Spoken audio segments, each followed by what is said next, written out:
Good evening, I'm Ces Oreña-Drilon. And I'm Pauline Verzosa. The big stories tonight.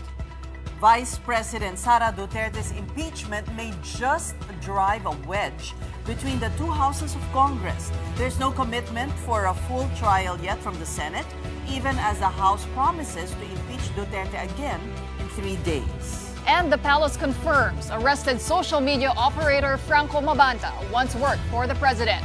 But Malacanang says that brief stint does not prove anything. And Saldico is still living the high life abroad. That's according to the DILG secretary, who also says he's willing to beg for an Interpol red notice on the fugitive ex-congressman. It's an imperative constitutional process. The Senate may convene as an impeachment court once the articles of impeachment is transmitted.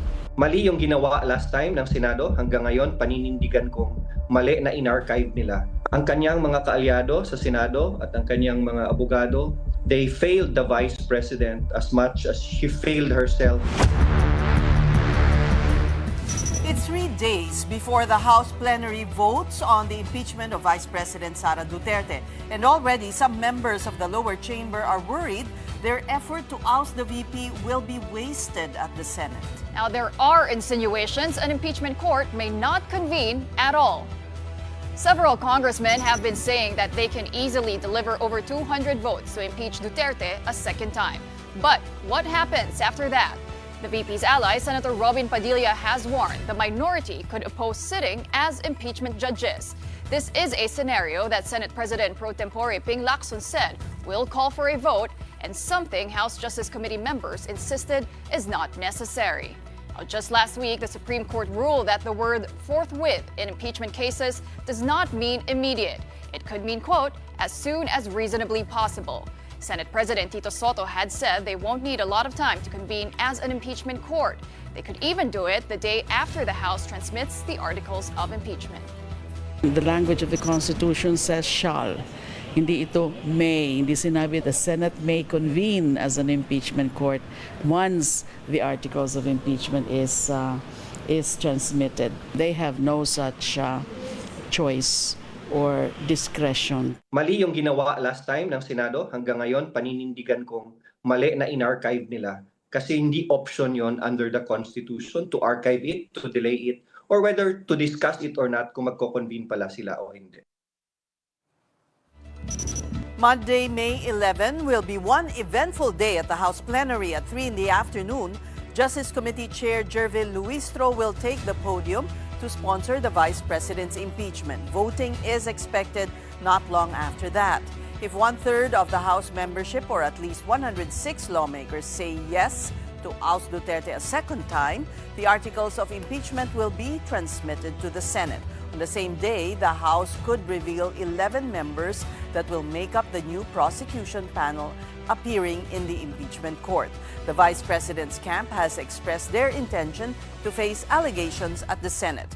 But one lawmaker doubts if that defense is timely. It's too late to defend the Vice President now because all the evidence has come out. Ang kanyang mga kaalyado sa Senado at ang kanyang mga abogado, they failed the Vice President as much as she failed herself. Meantime, it looks like impeachment is farthest from the Vice President's mind. That's as she launches into another tirade of the Marcos administration, which she blames for the country's economic woes. The VP is likewise taking pot shots at the palace spokesperson, who also has some choice words for Duterte. This report from mobile journalist Denise Valdesancho. As of March 2026, the Philippine government owes domestic and international lenders 18.49 trillion pesos. This record high debt is said to have been driven by increased borrowing and the weakening peso.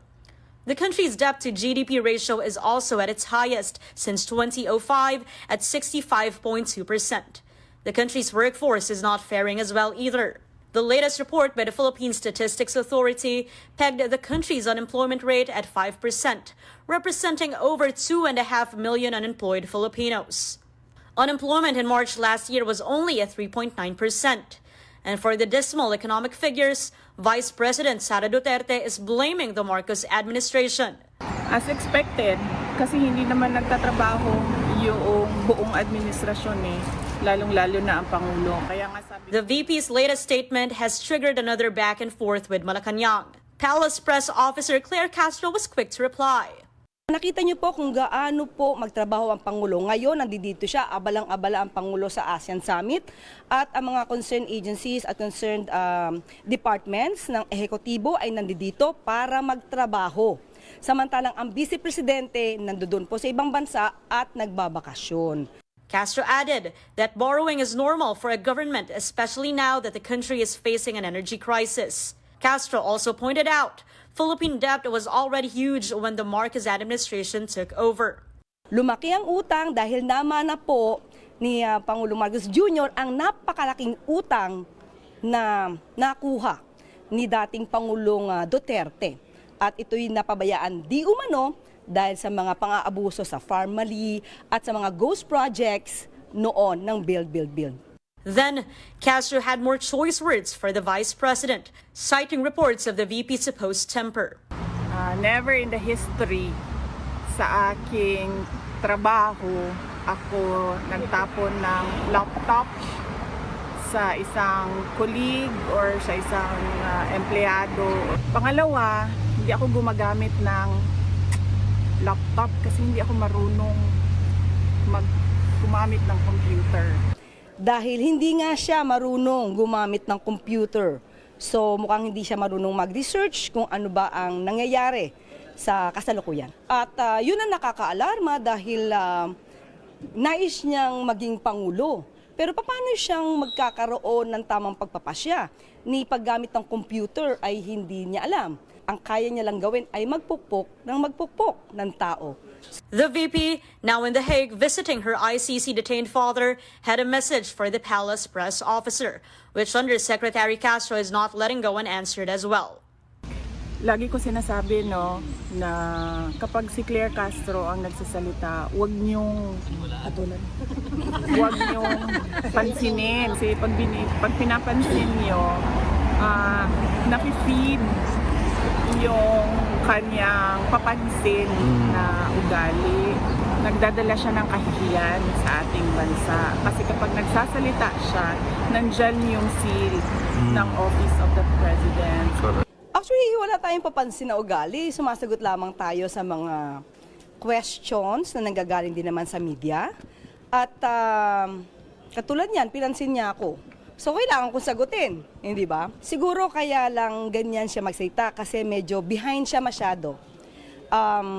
May kasabihan nga tayo, di ba? Yung the brain operates on a use it or lose it principle.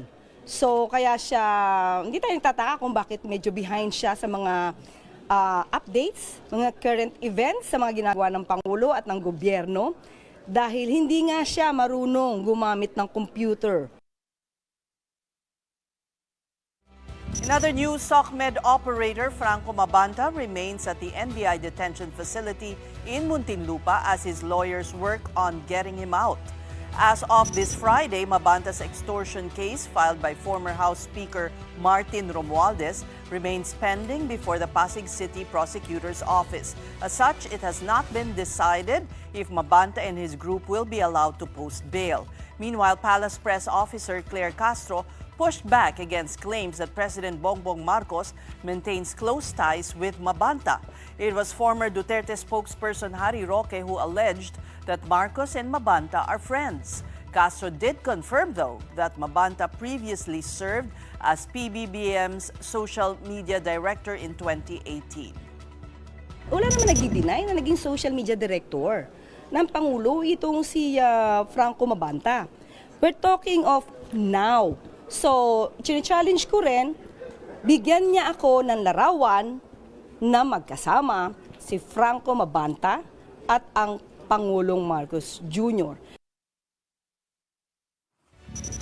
Now let's discuss updates on the Franco Mabanta case tonight with National Bureau of Investigation Director Melvin Matiba. Good evening, Director. Welcome to the Big Story. Good evening, Ces, and salamat po sa inyong imbitasyon. So sa ngayon po, it looks like Mabanta will be spending the weekend in detention because he won't be able to post bail? Well, I was informed by the OCTV that there was a communication coming from the lawyers of Mr. Mabanta that the court already fixed the bail at 120,000 pesos per each. The five of them, 120,000.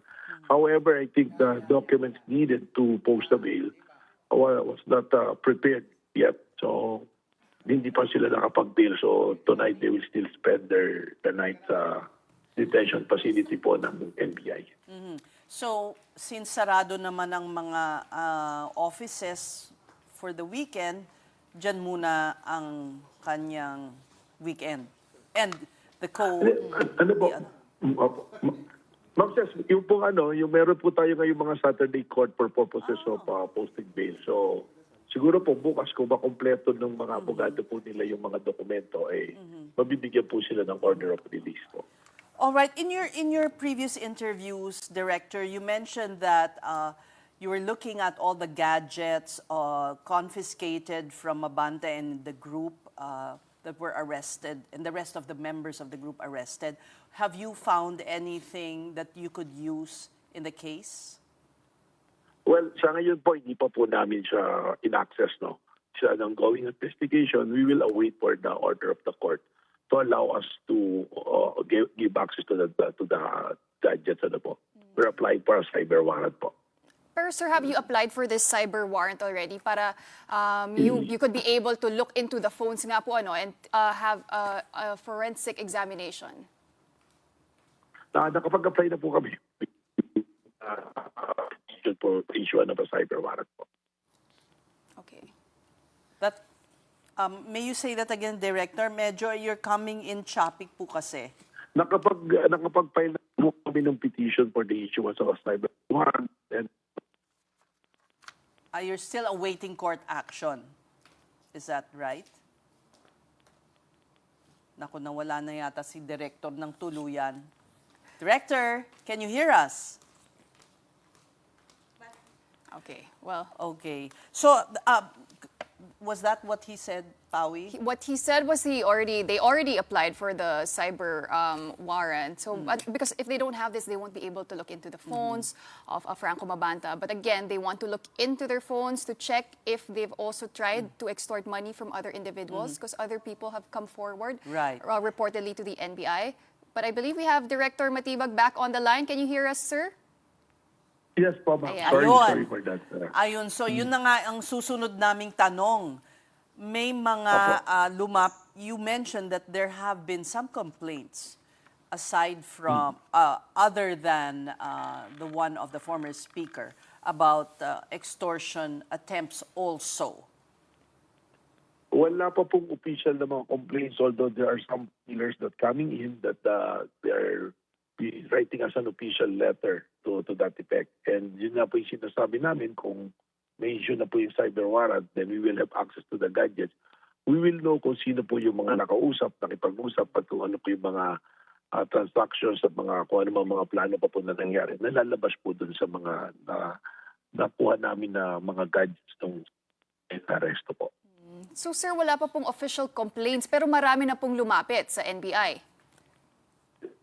There was already pillars po natin, mga text of tawag na.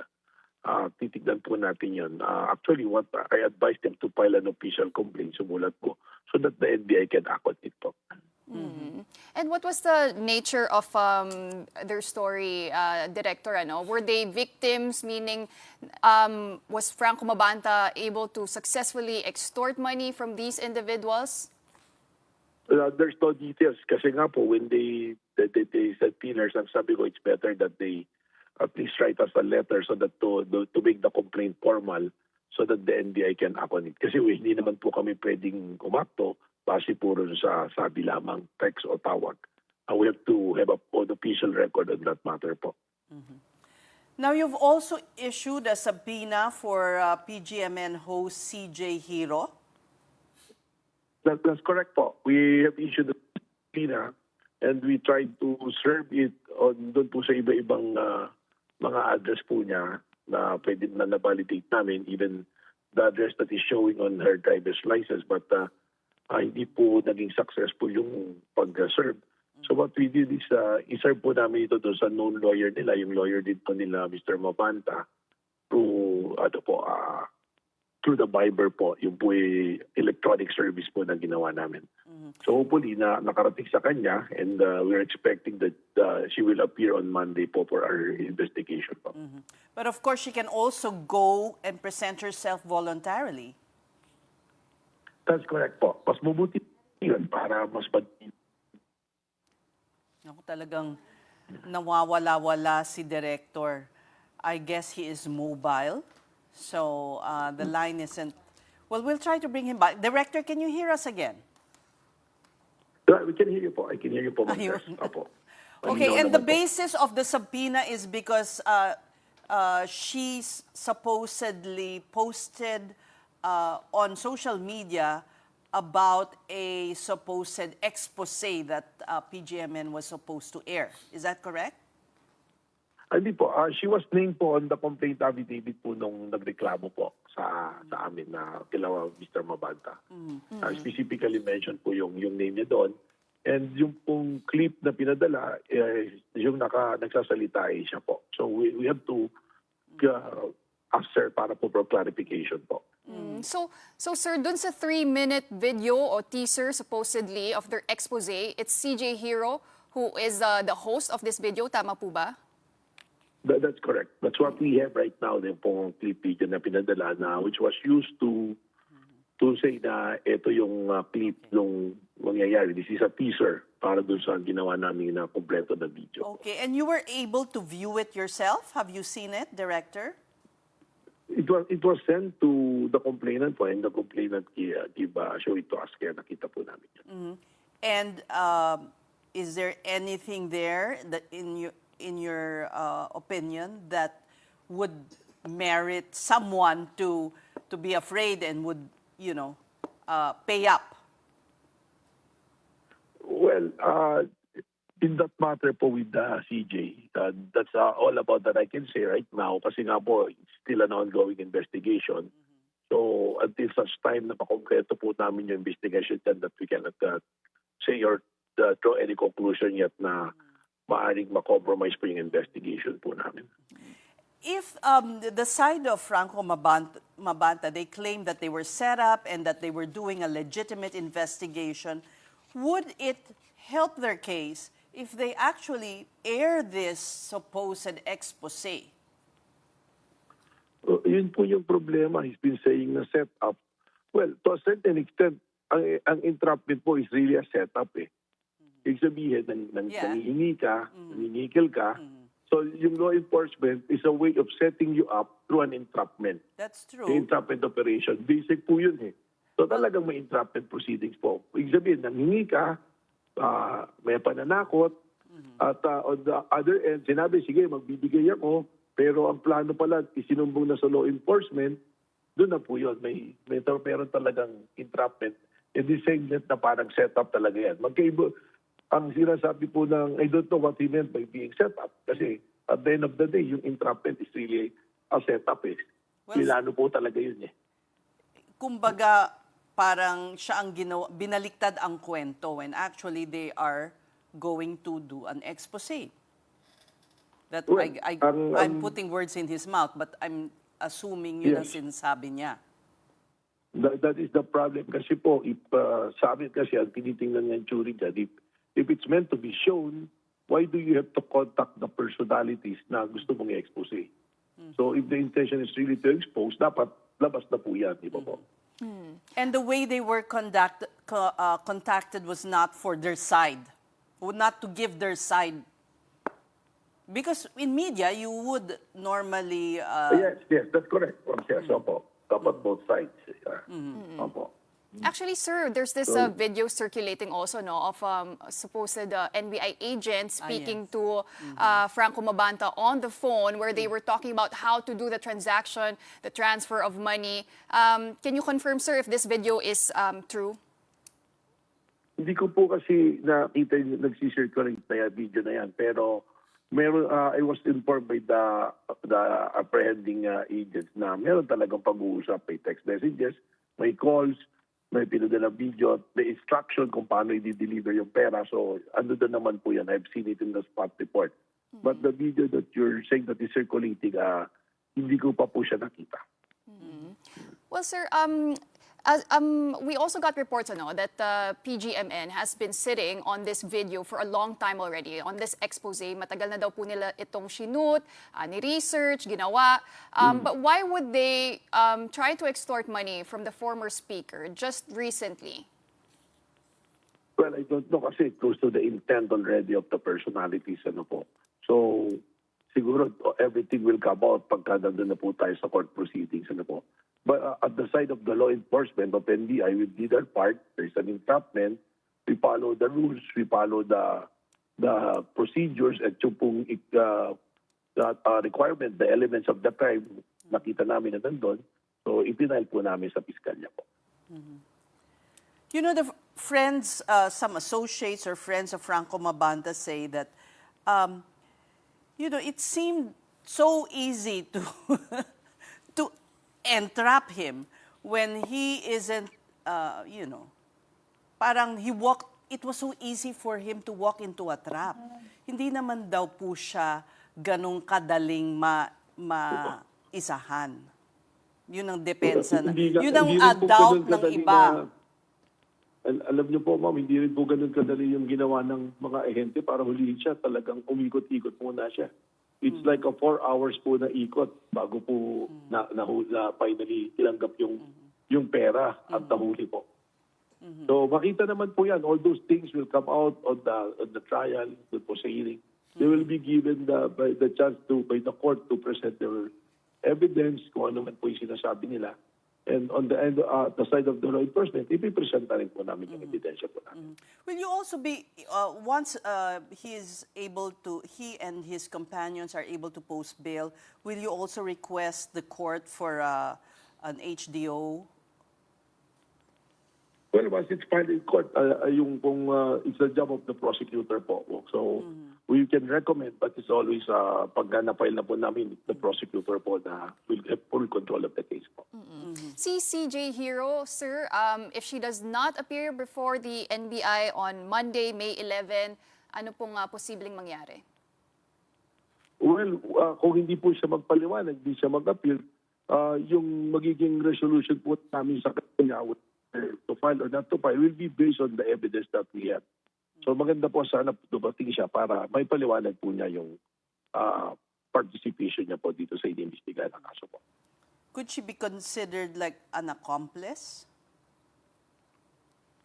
Yun po, those are things will be determined during the investigation po ng NBI.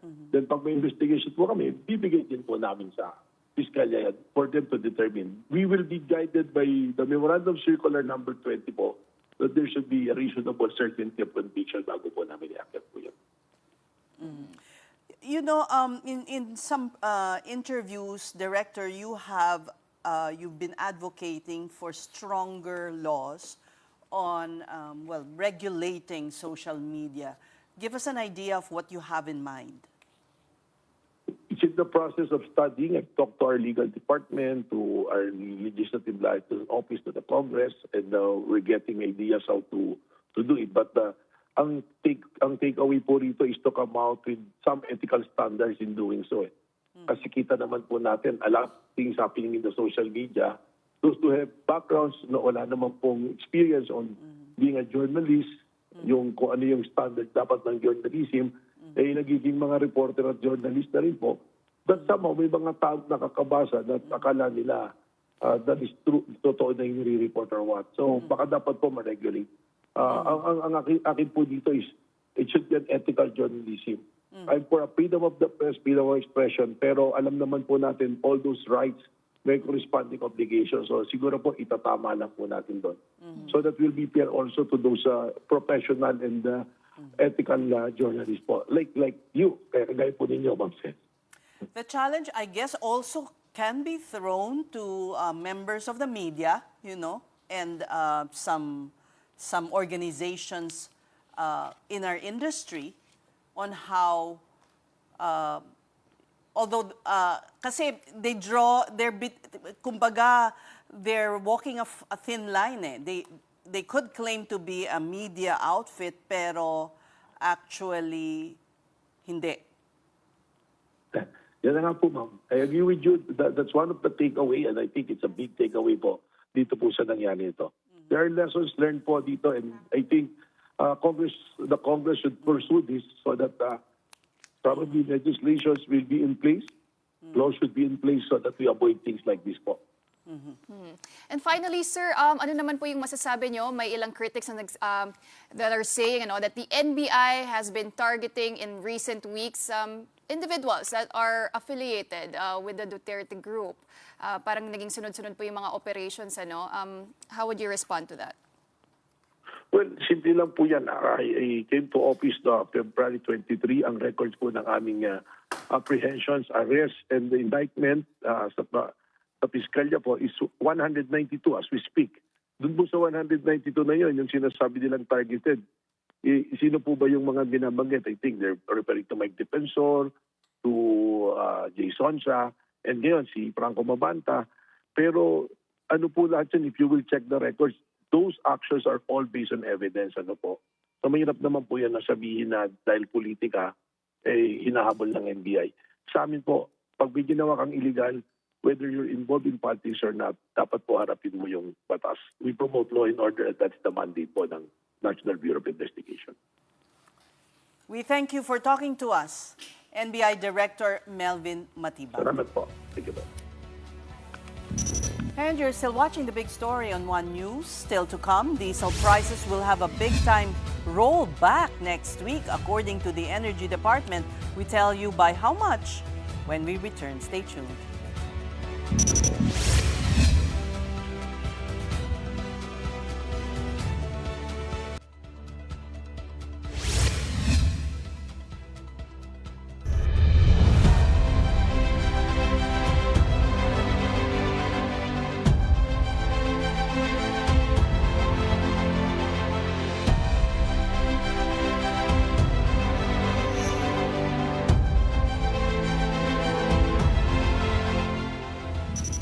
Big Story is back with the very latest from the 40th ASEAN Summit in Cebu. There, President Bongbong Marcos shared updates on the bloc's progress on pressing matters. In a briefing, Mr. Marcos called on ASEAN members to ratify the ASEAN Petroleum Security Agreement, or APSA, and implement the ASEAN Power Grid Deal. APSA, which was signed in Thailand in 2009, outlines strategies to support member states during fuel supply shortages. It was renewed in October 2025, keeping the safety net active until 2026. The ASEAN Power Grid aims to connect electricity networks of all 11 ASEAN nations by 2045.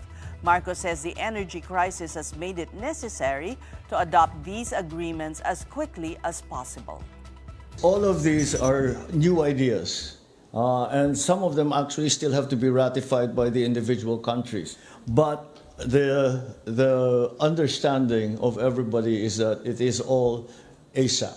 Everything is as soon as possible. This is one of the issues that nobody disagreed on. They said we needed it last month. Forget about next month, 6 months, a year from now. We needed it yesterday, if not sooner, sort of thing. So that's the way we are approaching the problem. Meantime, President Marcos could not say if ASEAN can finish a South China Sea Code of Conduct before the year ends, but heads of state adopted the ASEAN Leaders' Declaration on Maritime Cooperation. This proposes the establishment of an ASEAN Maritime Center in the Philippines and will ensure freedom of navigation. The Philippines is one of the 6 claimant countries in the South China Sea, along with China, Vietnam, Malaysia, Brunei, and Taiwan. I suppose as the situation in the South China Sea becomes more, shall we say, unreadable, this becomes more important, that there will be a central repository for maritime issues and maritime policy that will apply to ASEAN members. The ultimate reason for having this maritime center is not to confront or not to somehow push back on any single force or any single country. What we are working for is the continued freedom of navigation and the peaceful navigation in South China Sea. On the so-called thorny issues still surrounding Myanmar, President Marcos had this to say. Because of the situation in Myanmar, where there is a humanitarian disaster that's going on, then that is why the ASEAN proposed the 5 points of consensus. Despite the adoption of the 5 points of consensus, we have not seen any progress in Myanmar. So it's still a thorny problem for which we cannot say that there are obvious solutions. Well, Southeast Asian leaders also gathered this morning for the opening ceremony of the 48th ASEAN Summit. And President Marcos has emphasized regional cooperation amid global challenges. Now let's get more updates from One News anchor Kathy Yang reporting to us live from Cebu City. Kathy, tell us more about President Marcos' address to ASEAN leaders. Maayong gabi, Pauline. The ASEAN Gala dinner gala is in progress. It started at past 6 p.m. Philippine Standard Time, and it would be the final event that would cap the ASEAN Leaders Summit and related meetings here in Cebu City. And what's really been quite a long day for the leaders as well as the delegates. One can imagine they've had to wake up really early for the welcome and opening ceremony. What's happened to have supposed to be 5 days became 3 days. And in that time, the president had been very emphatic to say that we've had to do it with respect to the oil shock that we all share in the region. And in a state of energy emergency declaration, it was only fitting that this would be streamlined in what is a bare bones summit. But just taking a look at the welcome and opening ceremony, if you've had seen it earlier this morning, despite the bare bones sort of an arrangement, the energy and the hospitality of the Cebuanos really had shown forth despite that arrangement. In a venue that PBBM called a gateway to the Philippines and a fitting place for ASEAN. Here's what he had to say earlier today. Despite facing deep challenges of your own, you have come to support us and to work with us to respond to this crisis. We have strengthened our coordination where possible. We have all done what we can, individually and collectively, to ensure that even amidst uncertainty, the work of building our ASEAN community continues. If there is one lesson ASEAN has learned over the decades, it is that difficult times do not divide us. Well, Kathy, one of the attendees this year is Malaysian Prime Minister Anwar Ibrahim, and you had an exclusive interview with him where you discussed a wide range of topics from the APSA to the Code of Conduct to Sabah. What was his take in all of that? Right. I was just making a mention of PBBM. All throughout the day, he had really been emphatic in saying that if there had been a time that it was important to come together, it was when we were facing adversity. And yes, you're right. We've been afforded an exclusive interview with Malaysian Prime Minister Anwar Ibrahim about 24 hours ago. As soon as he landed here in Cebu, he'd been shown into our setup and given about 40 minutes to talk about 3 important topics: energy security, regional security with respect to the Code of Conduct, and Malaysia-Philippine relations with respect to the very contentious Sabah. And it was so interesting because the insights that he shared about 24 hours ago sort of gave us that direction on which we might see the leaders take in the next 24 hours. And he was pretty spot on. We did share some of his insights in the first part of his statement, where he said that leaders do appear to share a consensus on energy security. But we discussed other issues, and I wanted to just share the rest of that interview in this excerpt. Let's watch this. We honor all the existing arrangements, although there has been, of course, some political reaction in Malaysia. But that, notwithstanding, it's a democratic country. People can and should raise their concerns. They did raise why is it that after the processing, the facilities provided for the Philippines. I think that was in the agreement, and we honor the agreement, and it's a very important neighbor. And the security of the Philippines is equally our concern. So I think we did respond very effectively and strongly on this issue as an example, which means the facility is available for all our neighboring ASEAN countries. Let's talk about regional security and the South China Sea. ASEAN's language has sharpened, but behavior at sea has not. Do you accept that ASEAN has failed to change realities in the water? There is a general commitment for the code of conduct by ASEAN, all related parties, including China. I think seriously it is a welcome move. Of course, it doesn't satisfy some other countries. That's why I am quite particular about having some other continents putting pressure or giving some adversarial position when it comes to the issue of the South China Sea. And I think the only solution is to be able for ASEAN to continue this sort of meaningful exchange, reason, discourse with our counterpart from China. China is too important a player that we should not choose to ignore. As a final point, Prime Minister, you have expressed to President Marcos in your visit in 2023 in Manila that there can be no compromise on Malaysia's sovereignty and that Sabah is sacred territory. How have those talks progressed since? Unfortunately, there's been little progress, but the issue has been somewhat contained. We understand the Filipino position. I have gone through the Constitution, and we also, both of us, got very familiar with historical antecedents. Not even now, but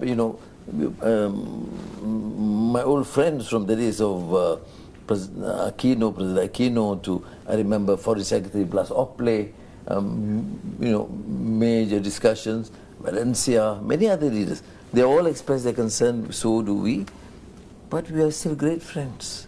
And we work together in all fields, geopolitical, military, education, economic, and we all are committed in trying to, taking measures to improve and this sort of a bilateral relations, and also work towards a regional collaboration in a more effective manner. All right, well, Kathy, very briefly, tell us what's your overall assessment so far of the 48th ASEAN Summit? All right. Well, I got to say, an insight that I picked up from the Prime Minister himself, the last time I spoke with him was when he was doing his academic stints in Georgetown University in between his incarceration in jail. He'd been jailed twice. So when I saw him, and he's all of 78, Pauline, he seemed very energetic. He'd just come off the plane and he was very, happy, if I may add. And then I asked him before we started to roll, how do you keep fit? And that's, without a moment's breath, he just said, I switch off. All right, so I would presume not to keep too long on the phone. And then he added, I edit what I eat. All right, so these are two things that I wanted to say I would be taking home with me when I fly back to Manila. But there is also that something to think about in the next few months, as you mentioned, how I would assess how the 48th ASEAN meeting had turned out. It's not the end. This is just about maybe halfway through for the Philippines as chair, because we still have that November meeting happening in Metro Manila, in our home city, for the ASEAN leaders meeting with the dialogue partners. So this is a much broader and bigger conversation with the US, with China, and all other issues that come along with the Middle East conflict. So brace for it. This is just about the start of whatever happens in the next couple of months. Pauline. All right. Well, thank you very much for those updates. That was One News anchor Kathy Ang reporting to us live from Cebu.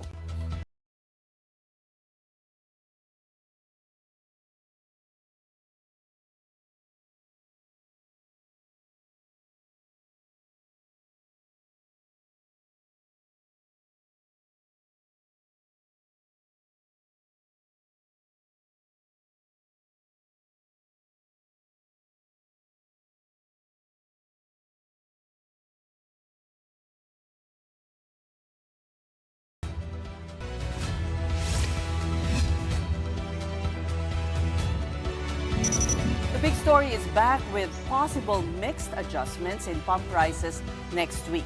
First, a possible rollback in diesel prices starting Tuesday, May 12th. An industry source told the Philippine Star diesel prices could go down by 6 to 8 pesos per liter. That's after 4 days of trading in the global oil market. Gasoline prices, though, could go up by 1 to 4 pesos. Final adjustments will be announced on Monday. Meantime, a coalition of civic groups has launched the Dapat Isa Lang movement. It's a bid to pass the anti-political dynasty bill through a people's initiative. The proposal limits families to field just one official in a national post and another in a local post. For the People's Initiative to succeed, proponents must be able to collect signatures from at least 12% of registered voters nationwide, with 3% from each legislative district. And in other news, Interior Secretary John Vic Remulla claims fugitive ex-lawmaker Zaldico is living at his high-end property in Paris, France. Ko supposedly lives at his 10-bedroom home along the Champs-Élysées with worth 200 million euros or around 14 billion pesos. Ko is reportedly in France after applying political asylum there. And in a text message to News 5, Ko's lawyer Rui Rondain denies that his client owns such a luxurious property. Remulla adds that he is, quote, willing to kneel in front of the Interpol to get the red notice because it's the only hope of bringing Ko back to the Philippines. And on the weather, Tropical Storm Hagupit continues to intensify outside the Philippine area of responsibility. It was last spotted 1,460 kilometers east of northeastern Mindanao. Hagupit is expected to enter PAR on Saturday with no direct impact on the country within the next 3 days. Meantime, the easterlies will bring scattered rains over Palawan this weekend. And the rest of the country may experience localized rain showers or thunderstorms. PhilHealth vows improved health services now that it officially got back the 60 billion peso excess funds it returned to the National Treasury in 2024. And here to discuss this is Dr. Edwin Mercado, President of PhilHealth. Good evening, Doctor. Welcome once again to The Big Story. Yes, good evening, Ces and Pauline, and good evening to all our viewers. All right. I guess, first of all, how do you intend to spend this money?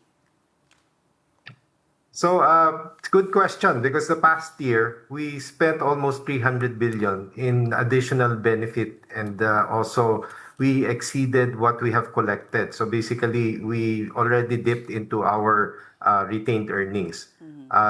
This year, with the projected benefit payment to reach about 378 and even to up to 400 billion pesos, we are fortunate to have gotten back the 60 billion, which definitely will fill out the additional collections that we're expecting from our direct members and also the additional government subsidy, the GAA subsidy, because we were given 53 billion and another 16 billion for benefit expansion. So that's a total of about 370 billion to cover our projected 378 billion expense.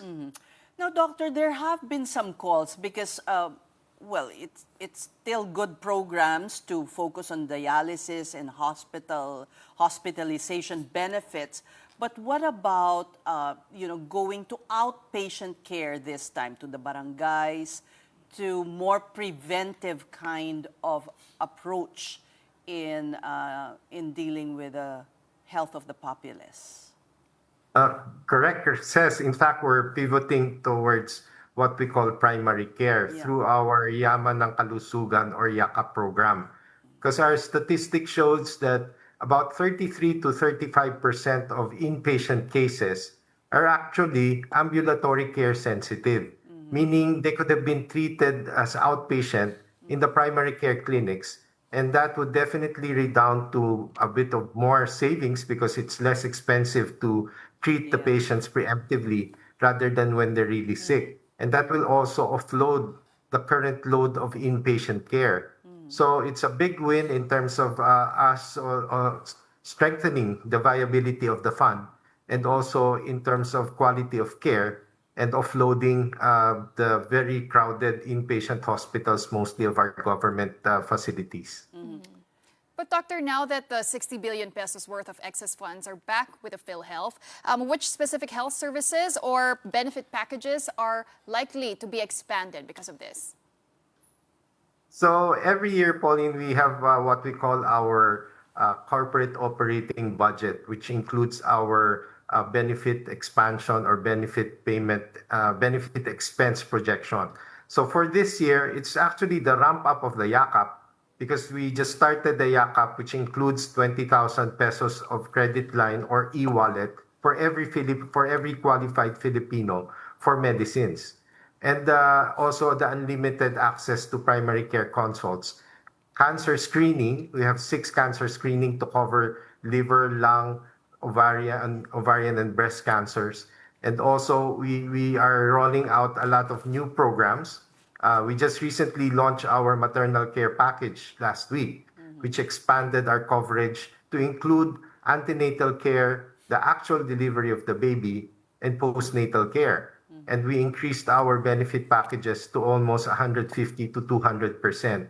So we also will include part of our antenatal care already all the different diagnostics or lab tests, which includes the ultrasounds, the making sure that the baby is well, monitoring, also giving the medicines that are usually given for pregnant women like calcium and folic acid, and even testing for potential venereal disease such that we ensure that the baby and the mother are safe.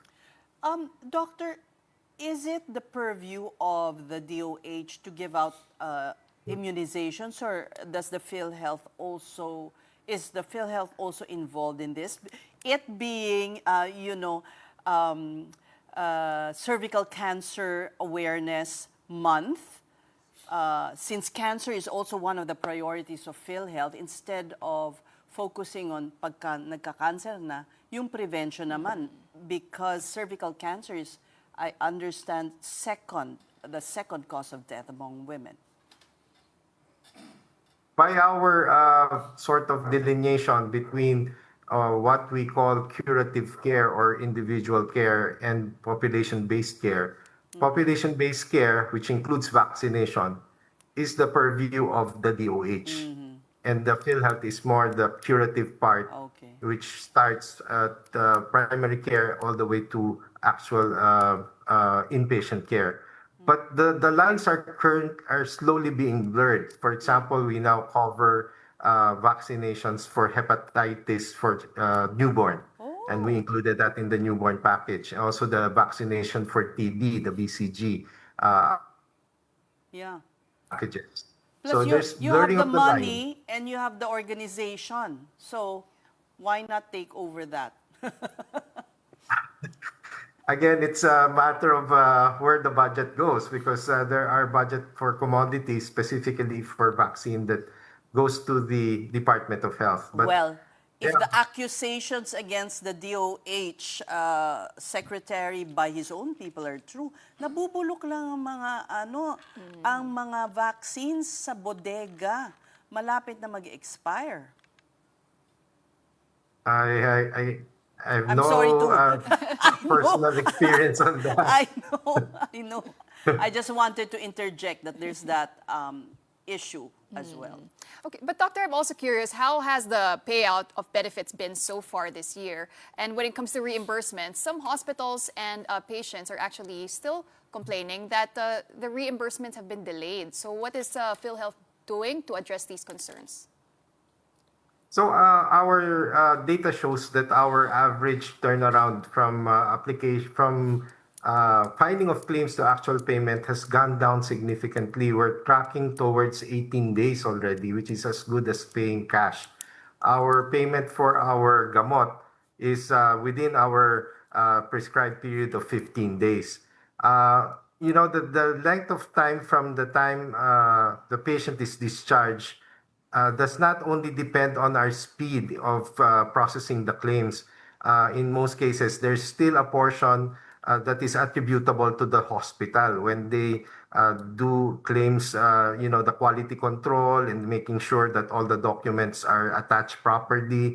And sometimes the payment is delayed because of incomplete documents that we need to return all these claims back to the hospital. So our people on the ground are now teaching the hospitals how to do proper claim filing, such that our return to hospital or denied claims had gone down to previously about 10% to almost 3 to 4% now. Okay. And Doc, under the universal healthcare, well, PhilHealth says every Filipino has the right to claim benefits. But what do you think are the most important benefits that every Filipino should be aware of that they're actually entitled to, but they may not be aware of yet? Actually, it's what was mentioned earlier by Ces. It's primary care. Kasi you don't need to be sick to avail of those services. And preemptively, like cancer screening, if you have the family history and some of the predisposing factors, we can catch your any potential cancer development can be caught early. And treatment and outcome is better if you catch it in an early stage rather than at the late stages, especially if there's already spread or metastasis all over. So that's one, I think, benefit that all Filipinos should really avail of. And again, the 20,000 pesos gamot, especially now in the midst of this energy crisis, is really a big help because it will offload the biggest portion of our out-of-pocket payment for Filipinos. The biggest portion of the out-of-pocket payment of Filipinos right now are on outpatient medicines and commodities. So paano po ulit yun? Pakiulit, 20,000 na libreng gamot? Or screening? Yes po. When you choose your primary care provider, so that's what you call empanelment, and the primary care physician prescribe a medicine, and it's included in our 75 essential medicines, we generate a QR code, and the patient can bring the QR code, which is basically the prescription, in any of our 1,700 accredited pharmacies all over the Philippines. So there's portability. You don't need to get it from the clinic where you got seen yourself, but you can be in Manila and then go to Batangas the next day and you can avail it in any of the accredited pharmacies. And we're talking to more pharmacy chains to make it, the availability and the accessibility more national. So we're already doing that as we speak, talking to some of the major pharmacy chains. So far, kamusta ang paggamit po niyan? Have you seen, so far, what's your monitoring? Since we started last July, we initially started only in Metro Manila in the from July to December because we fine-tuned the system. So the app, may mga fixes pa kami ng bugs na ginawa. And then starting January, we already launched and rolled out nationwide. And right now, we're seeing almost exponential growth. Every month, we're seeing almost about 30 to 40% growth from the previous month. And we're talking about how many users here so far? Just to give us The an total idea. the total enrolled population in the YAKAP program now is about 40 million. 40 million Filipinos. And precisely why we're also doing a lot of caravans, a lot of setting-based empanelment, we call it, where we go to the workplaces, we go to the schools, we go to the vendors association or senior citizen associations. And like last May 1, we did Sabayang Yakap para sa Manggagawa. we were able to enlist 24,000 workers in malls. And we're again encouraging more clinics to get accredited because we wanted to provide more access and options for our people. Our members only need to be accredited to one clinic because we already pay the clinic preemptively. It's called a capitation for the services for the whole year. Kaya parang lock-in ka muna ang patient to that particular clinic. Pero may option siya, may at the end of the year, to choose to transfer to another clinic. So that really pushes the clinics to be more effective and to provide better service so that their patients do not transfer to another clinic. All right. We thank you once again for talking to us, PhilHealth President Edwin Mercado. All right, and now to end the week, here's an update on the MPTC Tour of Luzon. Our big picture tonight is Daniel Ridwan Guld, who emerged victorious in Stage 9 of the competition. Guld, who is with the CCN Factory Cycling Team and was loaned by 7-Eleven Road Bike Philippines just for this race, finished the 137.6-kilometer stretch from Lawag, Ilocos Norte to Candon, Ilocos Sur in just 3 hours, 13 minutes, and 2 seconds. Pangasinan cycling teams Benedict Soriano and Daniel J. Fariñas placed second and third respectively. Guld last secured a stage win in Japan 3 years ago, and he dedicates his victory to his fiancée. Wow, I can't believe you said in just 3 hours. That's really fast. I mean, my gosh. But 3 hours in the heat. I know. Yeah. They say that's one of their biggest challenges for the MPTC this year. But of course, I have to say advance Happy Mother's Day to Ces. Happy Mother's Day because you're a fur baby mother. Yes, I'm also a Thank mom to you. Booker. Thank you. How do you spend Mother's Day usually? Oh, well, with my mom and my kids. With your mom. Yeah, and granddaughters. Yes, you're also a lola already. But you know, they say that the biggest bonanza actually for restaurants is not Valentine's Day. It's Mother's Day. Dapat lang. Siksikan lahat ng mga restaurant for sure. Dapat lang kasi dapat i-treat ng mga anak nila yung mom nila, diba? Pati flowers is also a big deal on Mother's Day, not just Valentine's Day. That's how important we mothers are. What kind of mother are you? Me? Yeah. Are you a scary mom? Not scary. What do you mean scary? Or are you actually a cool very mom? liberal. I like that. I'm very liberal, and I'm, of course, you know, you accept your kids unconditionally, whatever it is that they want to pursue in life. Wow. Way ahead of your time. So happy mothers to all the mothers out there. But for tonight, that's it for the big story this week. Thank you so much for watching. Thank you for asking me that. We'll see you again on Monday at 8 p.m. Kapatid, we are One News, all sides, all the time. Good night. Have a great weekend.